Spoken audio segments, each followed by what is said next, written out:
This question sits at the heart of this chapter. Apartheid officially ended in 1994. South Africa gained democracy, a progressive constitution, and equal political rights. Those achievements are historic and should never be diminished.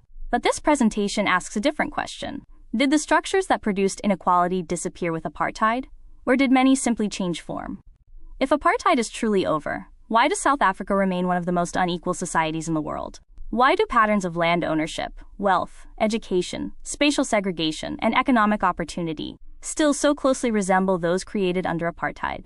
This is not an argument that nothing has changed. Much has changed. Millions have gained rights, services, and opportunities that were once denied. The question is whether political freedom was matched by equivalent economic and structural transformation.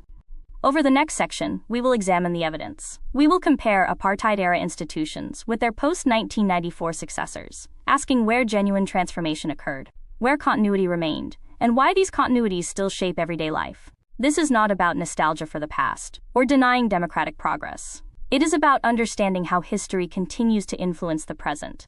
Because if the structures that created inequality remain largely intact, then the solutions cannot be symbolic alone. They must confront those structures directly. Only by asking difficult questions about the past can South Africa build a more equal future. That is the purpose of this investigation.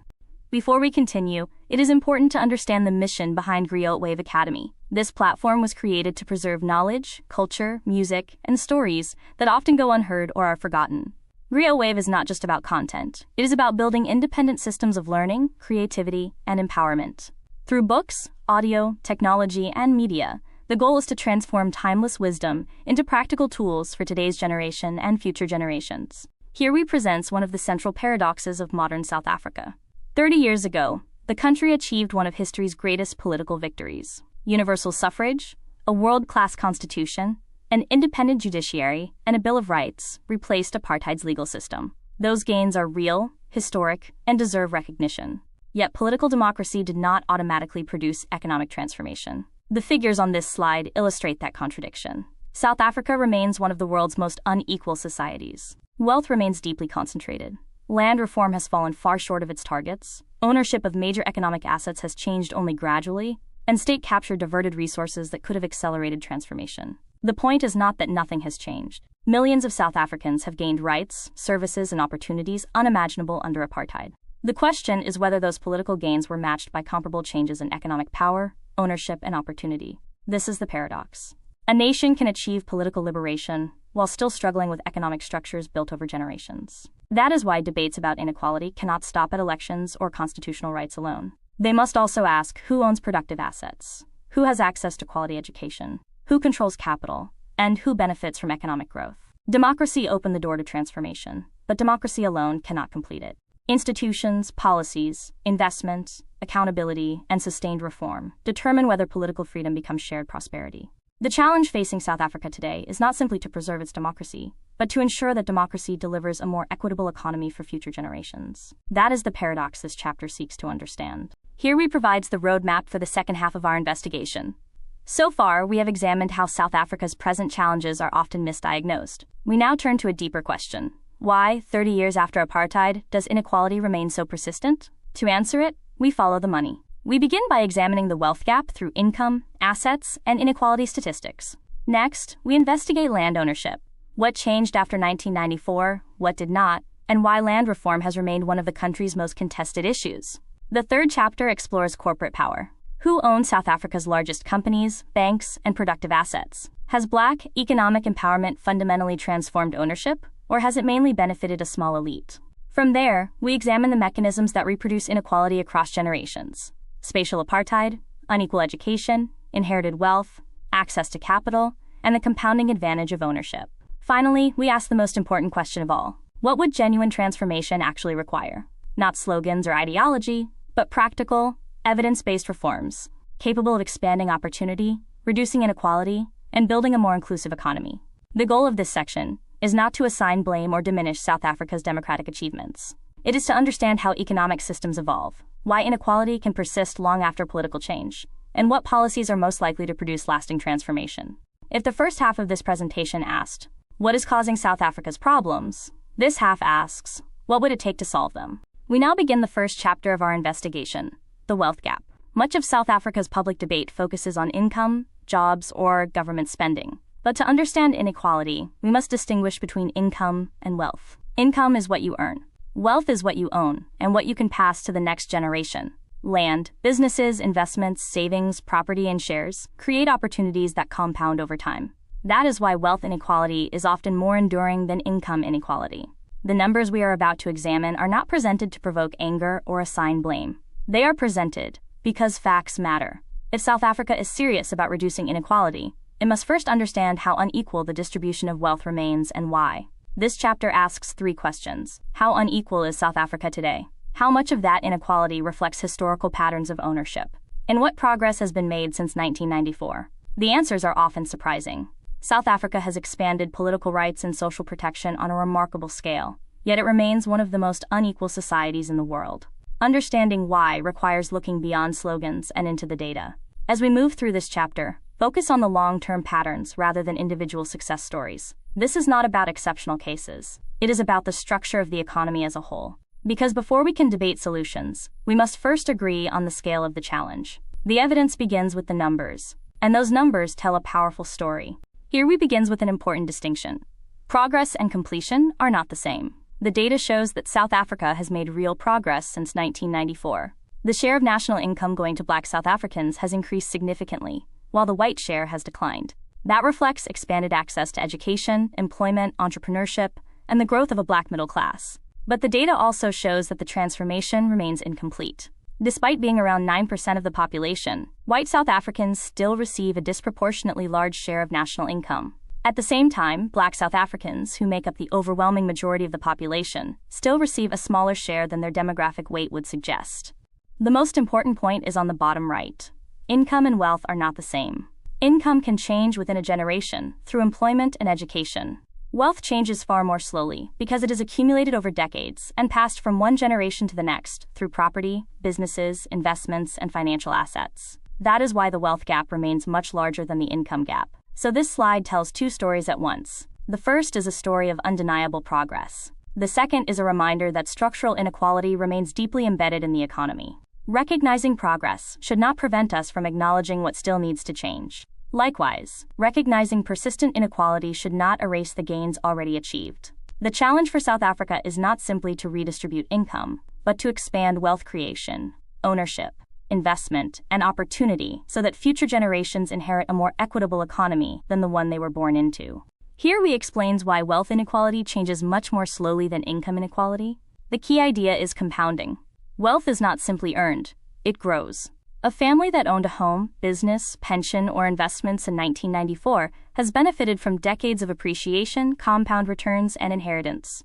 Even without earning more income, assets increase in value over time. That is why historical advantage can persist long after discriminatory laws have ended. The examples on this slide illustrate how inequality compounds across generations.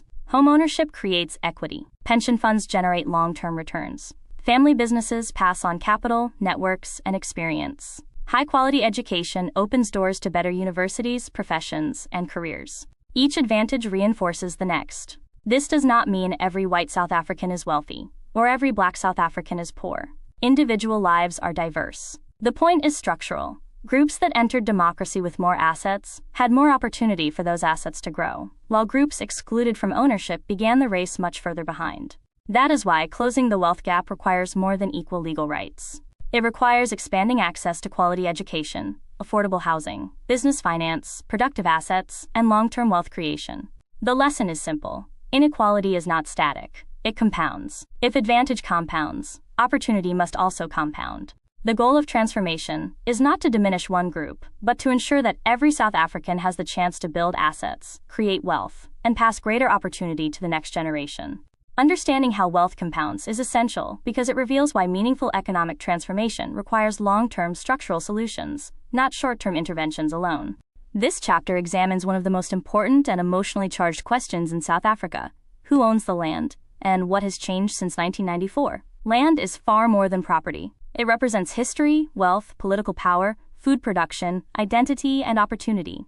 Much of South Africa's inequality was built through laws that dispossessed millions of Black South Africans, while concentrating land ownership in the hands of a minority. Democracy promised to address that injustice through land reform. 30 years later, opinions remain deeply divided. Some argue that too little has changed, others fear that faster redistribution could threaten investment and food security.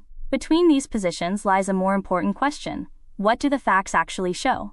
In this chapter, we will move beyond slogans and examine the evidence. How much land has changed hands? Where has land reform succeeded? Where has it failed? What role have bureaucracy, corruption, funding shortages, and post-settlement support played? And who still owns South Africa's productive agricultural land today?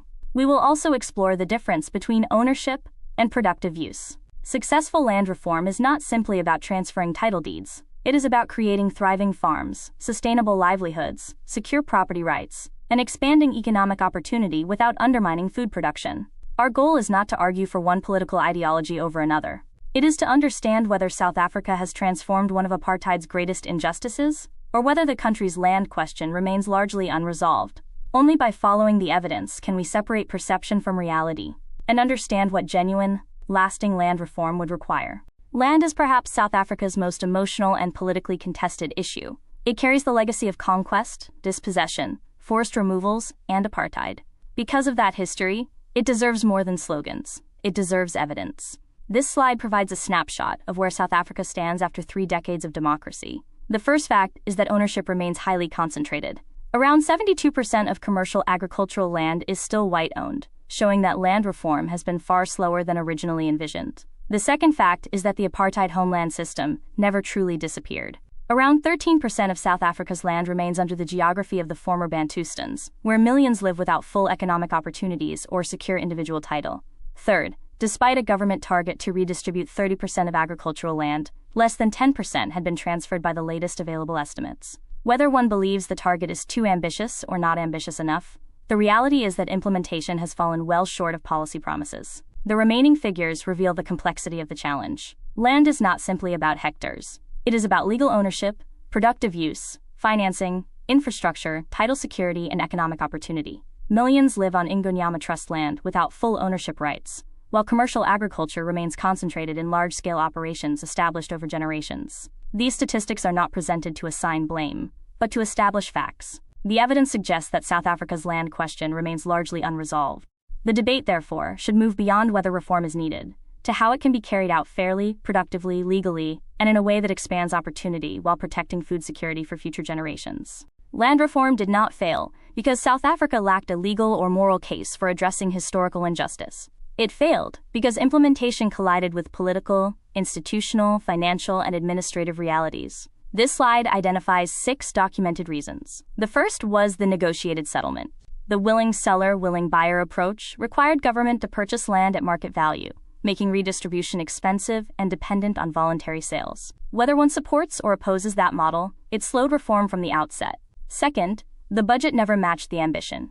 Government committed to transferring 30% of agricultural land, but allocated funding that could only acquire a fraction of what was required each year. The numbers simply did not align with the target.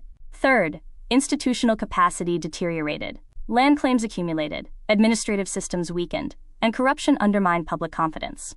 Even well-designed policies cannot succeed if the institutions responsible for implementing them are ineffective. Fourth, many beneficiaries received land, but not the support needed to succeed. Access to finance, equipment, extension services, markets, and technical training was often limited. Land transfer alone could not guarantee productive farming. Fifth, political interests often conflicted with reform. Competing priorities, lobbying, and elite interests reduced the momentum needed for sustained redistribution. Finally, comparisons with Zimbabwe shaped public debate. For many, fears of economic disruption overshadowed discussions about orderly, well-supported reform, making consensus increasingly difficult. The lesson is important. South Africa's land question remains unresolved, not because the need disappeared, but because policy ambition was not matched by political will, institutional capacity, adequate funding, and long-term implementation. Solving the problem requires addressing each of those failures together. The Expropriation Act 2024 has generated intense debate, with many believing it allows the state to seize land at will. The actual legislation is far more limited and legally structured than many public discussions suggest. This slide separates the law from the rhetoric. What the act does is provide a legal framework for expropriation in the public interest. It introduces the possibility of nil compensation, but only in narrowly defined circumstances, such as abandoned land or land held purely for speculation, and even then it remains subject to legal process and constitutional oversight. Equally important is what the Act does not do.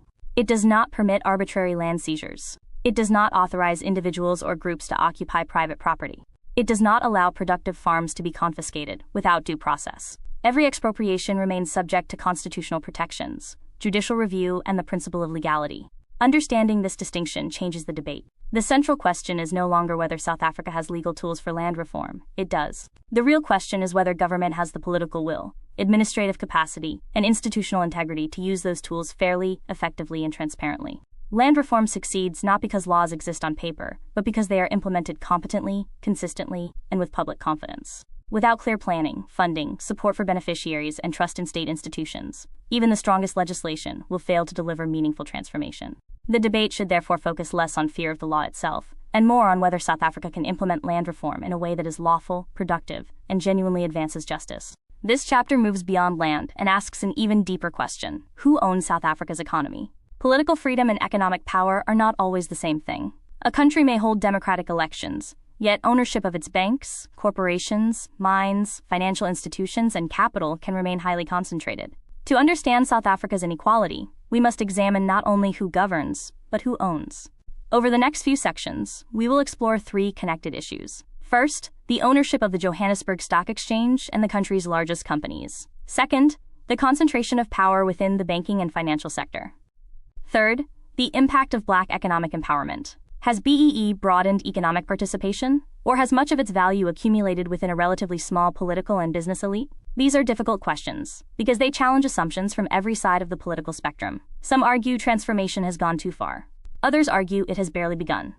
Rather than relying on ideology, we will examine the available evidence. Our objective is not to criticize transformation itself, but to evaluate its outcomes. Has economic ownership become substantially more inclusive? Have ordinary South Africans gained meaningful access to wealth, capital, and productive assets? Or has the structure of the economy remained largely intact while ownership changed only at the margins? Economic justice is about more than income. It is about ownership, investment, opportunity, and the ability to build wealth across generations. Understanding who owns the economy is essential to understanding why inequality remains so persistent, and what genuine economic transformation would require. Ownership is one of the clearest measures of economic power. This slide asks a simple question. After 30 years of democracy and Black economic empowerment, who ultimately owns South Africa's largest companies? The picture is more complex than many assume. Around 39% of JSE ownership is held by foreign investors, reflecting South Africa's integration into global capital markets.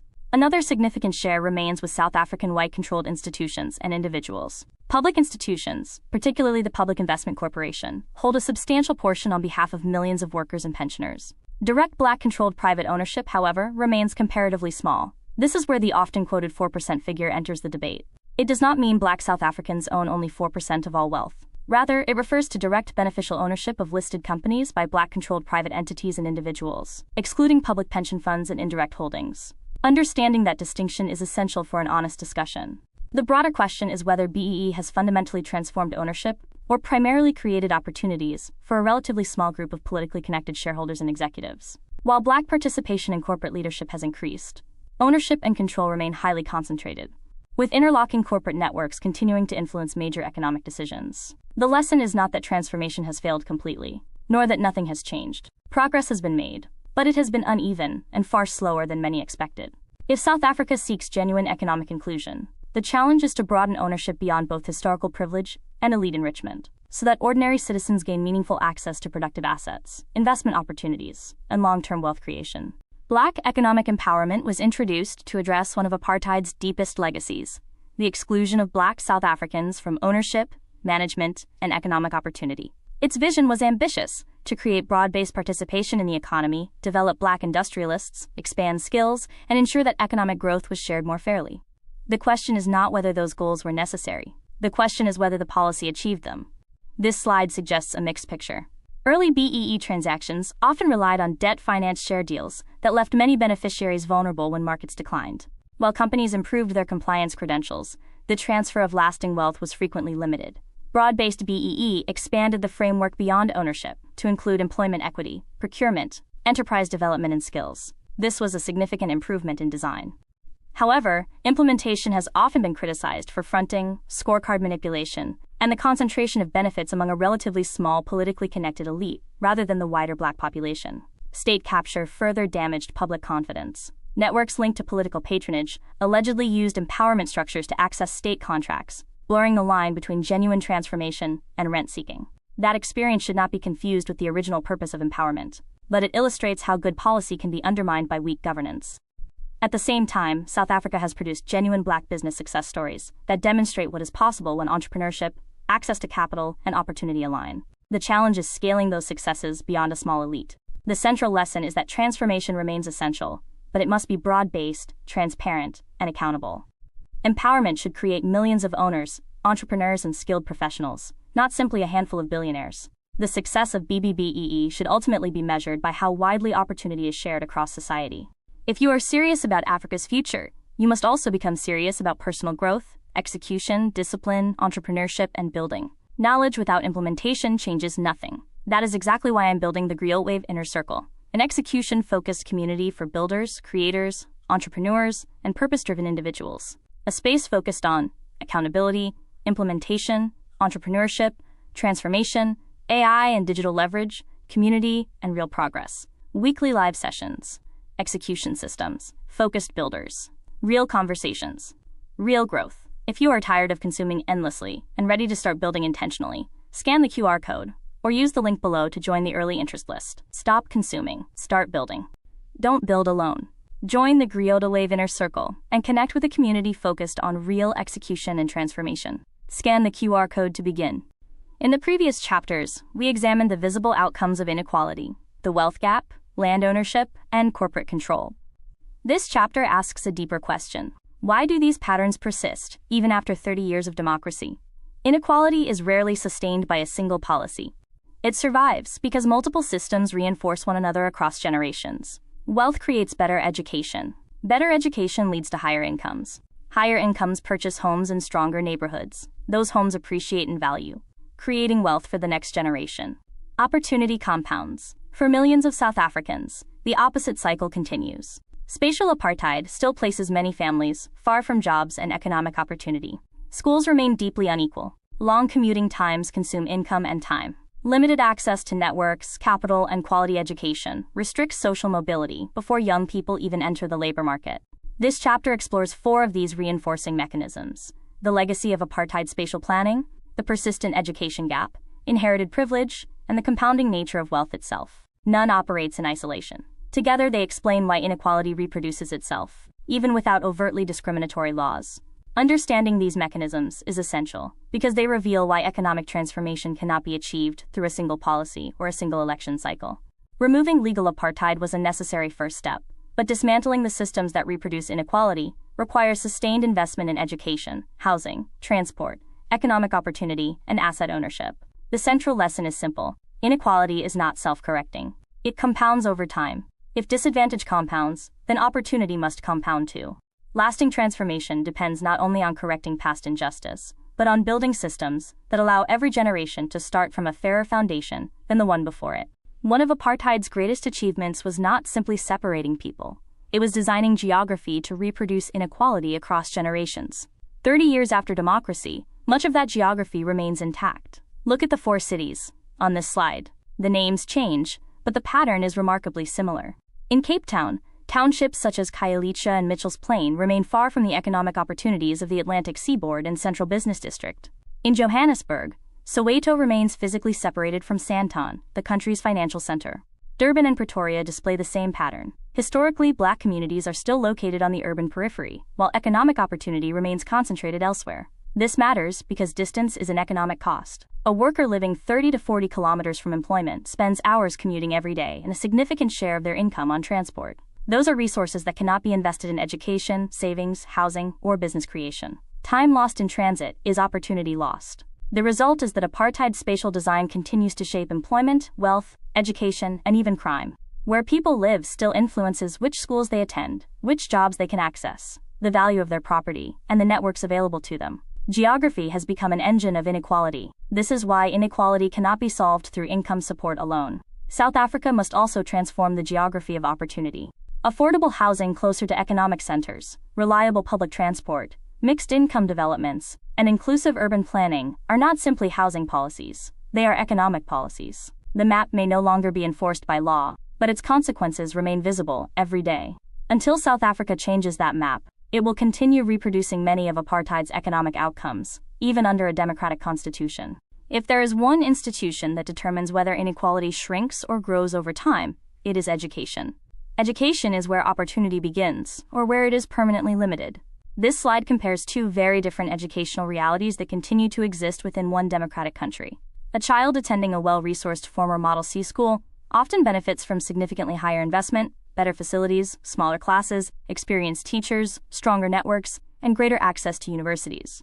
A child in many township or rural schools frequently begins with fewer resources, overcrowded classrooms, and weaker educational outcomes. The consequences are visible at every stage. Reading for meaning by grade 4 is the foundation of all future learning. When children cannot read by that age, every subject becomes harder. That disadvantage compounds through high school, affects matric performance, reduces university access, and ultimately limits employment opportunities and lifetime earnings. The important point is that this is not about talent. South African children are born with equal human potential. What differs is the opportunity available to develop that potential.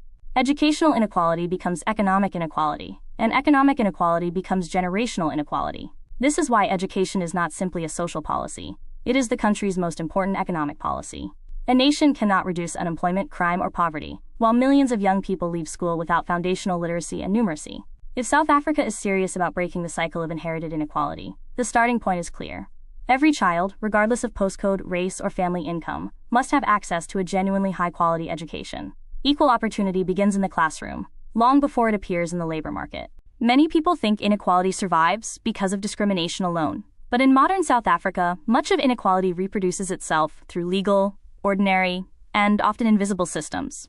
That is what this slide is about. None of these mechanisms on their own are illegal. Property inheritance, school alumni networks, credit scoring, professional relationships, and business investment all exist in most economies. The question is, who entered democracy already owning the assets that make these systems work? If one generation inherited homes, businesses, farmland, quality education, and professional networks, those advantages naturally flow to the next generation. Children inherit more than money. They inherit opportunities, introductions, confidence, and access. Those without those assets begin every generation from a much lower starting point. Notice how each mechanism reinforces the others. Property creates collateral. Collateral creates access to finance. Finance creates businesses. Businesses create wealth. Wealth buys homes in better areas, with stronger schools. Those schools produce powerful professional networks that generate the next generation of opportunities. Inequality compounds because every advantage strengthens the next. Perhaps the most overlooked mechanism is geography. A home in a high-growth suburb may appreciate at several times the rate of a similar home in a township. Without doing anything, one family accumulates wealth while another falls further behind. Location becomes an invisible engine of inequality. This is why political equality alone cannot produce economic equality. The rules may be equal today, but the starting positions remain profoundly unequal. Genuine transformation is not about punishing success. It is about widening access to the assets, education, finance, networks, and opportunities that allow every South African to build wealth across generations. This final chapter is about solutions. Throughout this investigation, we have examined the evidence behind South Africa's greatest challenges: unemployment, inequality, land, economic ownership, corruption, failing services, and social division. We have asked difficult questions and confronted uncomfortable facts, but evidence without solutions leaves people with frustration rather than hope. The question now is simple: what would genuine transformation actually look like? Not slogans, not political theater, not replacing one elite with another, and not policies driven by ideology alone. Genuine transformation must be measured by one standard. Does it expand opportunity, ownership, dignity, and prosperity for the majority of South Africans? Economic decolonization is not about destroying an economy. It is about widening participation in it. It means broadening access to productive land, quality education, affordable finance, business ownership, skilled employment, and wealth creation. It means ensuring that growth benefits millions rather than a connected few. This chapter therefore moves beyond criticism and asks what the evidence suggests actually works. Which reforms have succeeded elsewhere? Which South African policies delivered results, and which failed? How do we create an economy that is both competitive and genuinely inclusive? The goal is not revenge for the past, but justice for the future. A society cannot build lasting prosperity while carrying extreme inequality across generations. Equally, it cannot grow by undermining investment, the rule of law, or economic confidence. Real transformation requires courage, honesty, accountability, and long-term thinking. The challenge is not choosing between growth and justice. South Africa's future depends on achieving both together. This slide is important because it changes the conversation from what is wrong to what has worked. South Africa's inequality is not inevitable. Other countries have faced deep inequality, unequal access to wealth, or resource dependence, and made deliberate policy choices that produced measurable improvements. Look first at Norway. Rather than allowing its oil wealth to benefit only private shareholders, it built one of the world's largest sovereign wealth funds, investing resource revenues into healthcare, education, and future generations. Natural resources became a public asset, not simply private profit. South Korea followed a different path. It combined land reform, industrial policy, strategic state investment, and universal education to build one of the world's fastest-growing economies while reducing inequality. Growth and redistribution happened together. Brazil demonstrated that targeted social investment matters. Programs such as Bolsa Familia, combined with minimum wage growth and expanded educational access, lifted millions from poverty and reduced inequality within little more than a decade. When those policies were weakened, progress slowed, showing that policy choices have real consequences. Botswana offers perhaps Africa's strongest lesson. Beginning with similar levels of development to South Africa, it negotiated public ownership of diamond wealth, invested heavily in education and healthcare, and built institutions that converted natural resources into long-term national prosperity. The common lesson is clear. None of these countries relied on slogans or scapegoats. They invested in people, governed resources strategically, strengthened institutions, and expanded opportunity. South Africa does not need to copy any one model exactly, but it can learn from all of them. Inequality is not a permanent condition. With the right institutions, accountable leadership, and evidence-based policy, it can be reduced. The question is no longer whether change is possible, but whether there is the political will to pursue it. This is the destination of the entire investigation. Every chapter has identified a structural problem. This slide presents a practical blueprint for solving them. These are not abstract ideas or campaign slogans. They are evidence-based reforms, each informed by policies that have delivered measurable results in other countries and adapted to South Africa's realities. Notice that these 8 pillars work together. Resource sovereignty creates public revenue. Land reform expands productive ownership. Equal education funding builds human capital. A progressive wealth tax provides the resources to finance transformation without unsustainable debt. Social housing reduces spatial inequality. Industrial policy creates Black-owned productive businesses, rather than dependency. Banking reform expands access to affordable capital, while corporate governance transformation ensures ownership and leadership reflect the country that companies operate in. Equally important are the timelines. Some reforms, such as wealth taxation or banking changes, can begin within a few years. Others, including land reform and education transformation, require sustained commitment over a decade or more. Real transformation is not an event. It is a long-term national project, requiring political stability, institutional capacity, and public accountability. No country has eliminated inequality overnight.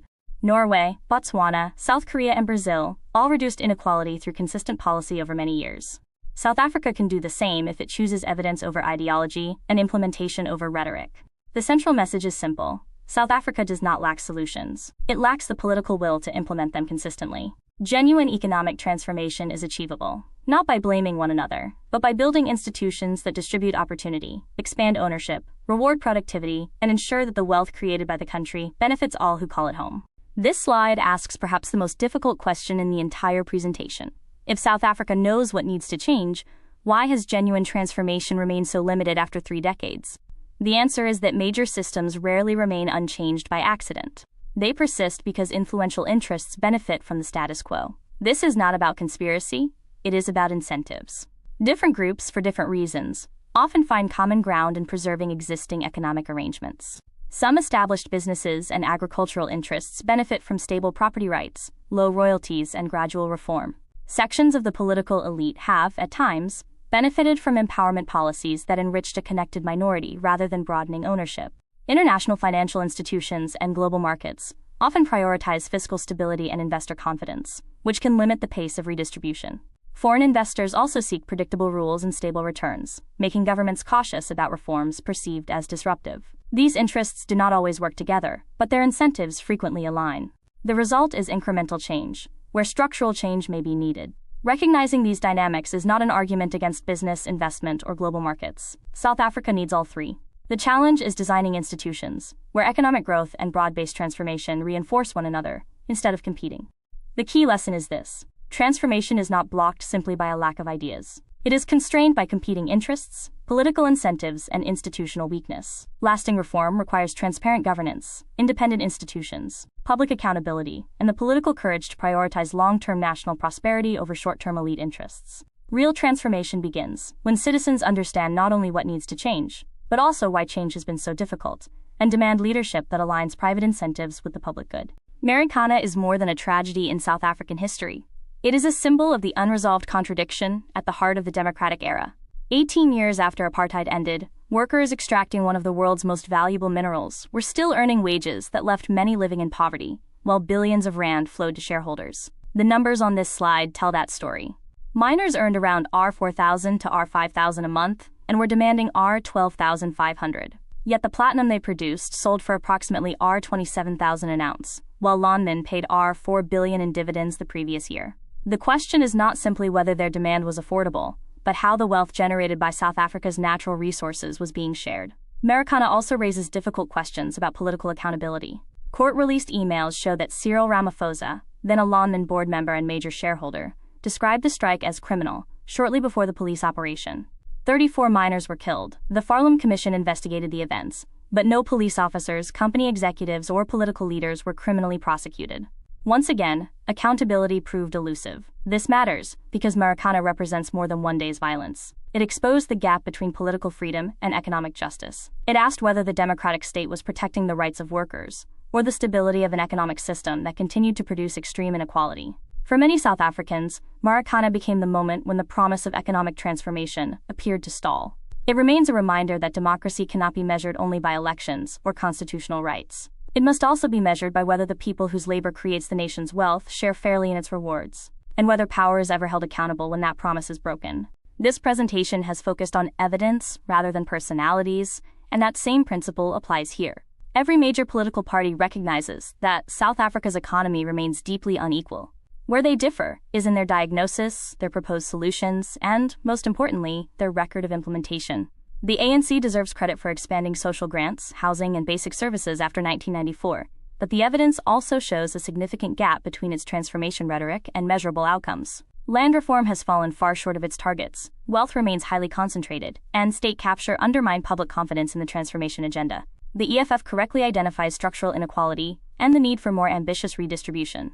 Many of the challenges it highlights are real. However, evidence from South Africa and abroad suggests that implementation matters as much as intent. Successful transformation requires strong institutions, legal certainty, administrative capacity, and sustained investment alongside redistribution. The DA places its emphasis on growth, service delivery, and anti-corruption. These are essential foundations of a healthy economy. Yet, international evidence suggests that growth alone rarely reduces deeply entrenched inequality. Countries that narrowed wealth gaps combined economic growth with active redistribution, investment in education, and expanded ownership. The MK Party presents itself as a champion of radical transformation, but its leadership is closely associated with the period of state capture. Any proposal for transformation must ultimately be judged not only by promises, but by governance records and accountability. The broader lesson is that no single party has yet produced a complete solution.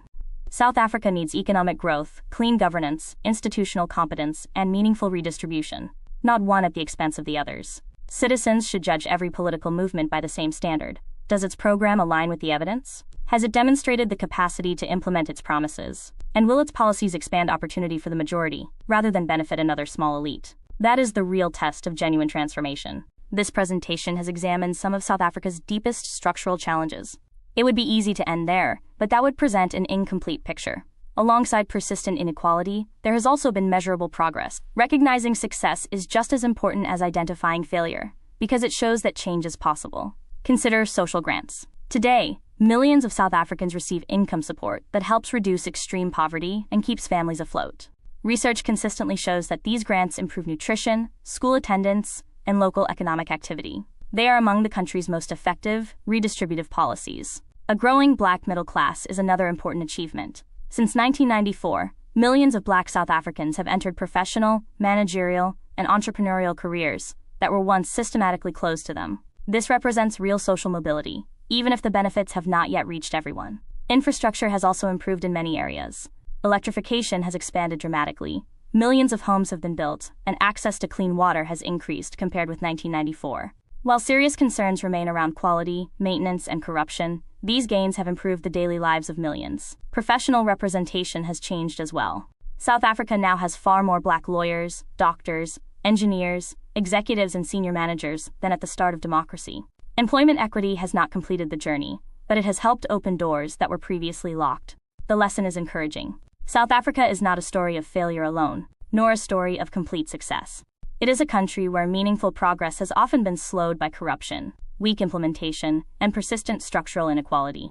That should give us hope. If progress has been achieved despite these obstacles, imagine what could be possible with accountable leadership, stronger institutions, and evidence-based policies. The foundation exists. The task now is to build on it and ensure that future progress reaches every South African, not just a fortunate few.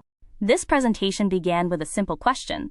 Why has South Africa remained one of the most unequal societies on Earth despite 3 decades of democracy? We have followed the evidence through history, land, wealth, education, corporate ownership, and political economy. The final step is action. Transformation is not something that governments do alone.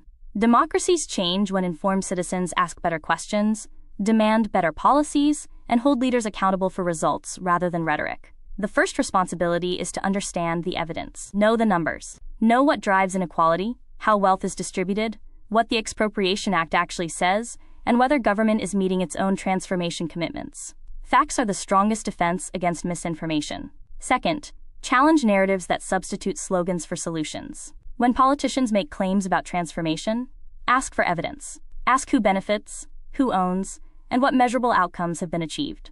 Accountability begins with informed questions. Third, demand policy, not promises. Support reforms that expand opportunity through better education, fair access to capital, meaningful land reform, transparent resource management, and stronger institutions. Judge every proposal by whether it broadens ownership and improves lives. Finally, help build the economy you want to see. Support genuinely productive Black businesses. Strengthen community finance initiatives. Invest in education.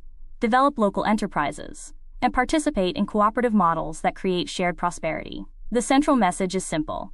Inequality is not a law of nature. It is the product of political and economic choices. That means it can be changed through better choices. Governments have power, but citizens have influence. Every informed voter, entrepreneur, teacher, worker, and community leader becomes part of the transformation process. The future of South Africa will not be decided by speeches alone. It will be shaped by millions of citizens who refuse to accept inequality as inevitable and choose to build a fairer, more prosperous nation through evidence, accountability, and collective action. This presentation has examined South Africa's past, its present realities, and the structural barriers that continue to shape inequality. This final slide asks us to look forward. What kind of South Africa could exist 30 years from now if the country chose evidence over ideology, implementation over promises, and long-term nation building over short-term politics? These targets are ambitious, but they are not fantasies. Every one of them is grounded in policies that have succeeded somewhere in the world. Countries such as Norway, Botswana, South Korea, and Brazil demonstrate that inequality can be reduced when governments invest consistently in people, productive assets, and accountable institutions. Imagine a South Africa where inequality falls from one of the highest levels in the world to one comparable with successful middle-income economies. Where wealth is more broadly shared, Black ownership of productive assets has expanded substantially, land reform is largely complete, and every child, regardless of birthplace, has access to a quality education. Imagine unemployment cut by more than half, because reliable electricity, industrial policy, skills development, and entrepreneurship create millions of new jobs. Imagine the housing backlog eliminated through sustained public investment, while cities become more integrated instead of remaining divided by apartheid geography. None of these outcomes depend on miracles. They depend on policy choices made consistently over decades. The greatest lesson from international experience is that transformation is not achieved by a single election or a single law. It is achieved through sustained investment, competent institutions, public accountability, and national consensus. The future is not predetermined. South Africa's current trajectory is the result of choices, and different choices can produce different outcomes. The vision before us is not a promise. It is a possibility. Whether South Africa reaches it will depend on whether citizens, businesses, and political leaders choose to build an economy that creates opportunity for all, rather than preserving privilege for a few. The next 30 years are still unwritten. The question is, what story will South Africa choose to tell? This series has been built on evidence, not opinion. No single presentation can cover every dimension of South Africa's political economy, which is why serious study matters. These scholars represent different perspectives, disciplines, and conclusions, but all have made significant contributions to understanding inequality, transformation, and economic justice. Sambi Terreblanche provides perhaps the most comprehensive historical account of how South Africa's economy evolved, showing how colonialism and apartheid created patterns of wealth that persisted into democracy. Gillian Hart explores how globalization, geography, and policy choices reproduced inequality after 1994, reminding us that political liberation alone does not guarantee economic transformation. Francie Lund demonstrates that policy can work. Her research on South Africa's social grant system shows that well-designed redistribution reduces poverty and improves lives. It is an important reminder that effective government intervention can make a measurable difference. Iraj Abedian offers a rigorous economic perspective on corporate concentration, fiscal policy, and structural reform, often challenging conventional assumptions. Mohammed Karan has produced some of the country's most careful work on agriculture and land reform, highlighting that successful redistribution depends not only on transferring land, but also on supporting new farmers with finance, infrastructure, and technical expertise. Finally, Andile Mngxitama represents an important voice within the land reform debate. Whether one agrees with all of his conclusions or not, understanding influential perspectives is essential to understanding South Africa's political conversation. The goal is not to agree with every author. It is to read widely, compare evidence, challenge assumptions, and think critically. Democracies become stronger when citizens are informed by scholarship rather than slogans. This presentation is only a starting point. The real investigation begins when you read the sources yourself, test the evidence, engage with competing viewpoints, and continue asking difficult questions. That is how knowledge grows, and how societies move closer to justice. This presentation began with a simple question. Why, 32 years after apartheid, does South Africa remain one of the most unequal societies on earth? We followed the evidence through unemployment, migration, corruption, land ownership, wealth, education, corporate power, and political accountability. Across every chapter, one conclusion kept emerging. Apartheid did not simply separate people. It built an economic system that concentrated land, capital, skills, and opportunity. Political democracy dismantled the legal architecture of apartheid, but much of the economic architecture survived. That is why the Gini coefficient remains among the highest in the world. Inequality is not an accident of history or an unavoidable feature of modern economies. It is the outcome of political choices, institutional incentives, and policies that can also be changed. That should leave us with both honesty and hope. Honesty, because the evidence shows that symbolic politics and scapegoating will not solve structural problems. Hope, because countries around the world have demonstrated that inequality can be reduced when governments pursue consistent, evidence-based reform and citizens demand accountability. South Africa possesses extraordinary resources: mineral wealth, productive land, world-class institutions, entrepreneurial talent, and one of the most progressive constitutions in the world. The obstacle is not a lack of potential. It is whether the nation has the political courage to align its economy with its democratic ideals. The future is therefore not predetermined. It will be shaped by the choices citizens make, the leaders they reward, the policies they demand, and the narratives they refuse to accept. The work of ending legal apartheid is complete. The work of building economic justice is not. That is the unfinished chapter of South Africa's democracy, and it belongs to this generation to write it. Before you go, help this message reach more people. If you learned something new today, like the video, subscribe for more deep dives, and share this with someone who still thinks Africa is a country. Small conversations can challenge big misconceptions, and every share helps expand understanding. If you want to explore this topic further, scan the QR code for additional resources, recommended readings, maps, and extended discussions. There is far more to Africa than what can fit into a single episode, and this is only the beginning of a much deeper journey into the continent's history, cultures, people, and future. And if you'd like a deeper dive into any topic related to Africa or Pan-Africanism, leave a comment below and we'll cover it in a future video.